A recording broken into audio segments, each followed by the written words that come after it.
que ça veut dire en des termes simples? Je ne voudrais pas que vous employiez des termes qui vont compliquer les gens. Oui. En des termes simples, que ça veut dire qu'aucun fait nouveau ne doit être ajouté à charge de l'ancien président de la République? Je vais essayer d'aller dans des termes simples. Ouais. En termes juridiques, je dirais que cet alinéa consacre la non-imputabilité des faits nouveaux sur un ancien président de la République élu.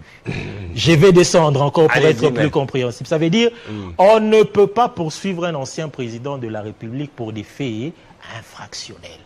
Pourquoi est-ce que le législateur l'a voulu ainsi? Je ne sais pas si vous me comprenez à ce niveau-là. Ça veut dire qu'un ancien président de la République, après son mandat, ne peut pas être poursuivi pour des faits infractionnels. C'est-à-dire concrètement? C'est-à-dire concrètement qu'il a été immunisé totalement. Il peut me tabasser. Et il après, est important ici. Jugé, bon, il est ça important. Va pas poursuivi.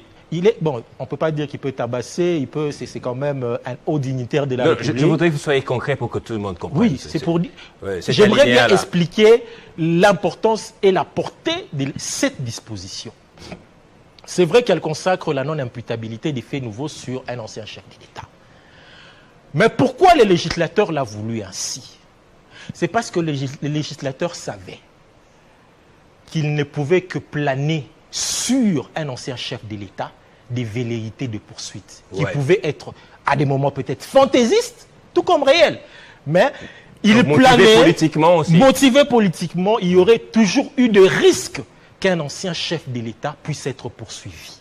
Voilà pourquoi le législateur, dans son intelligence,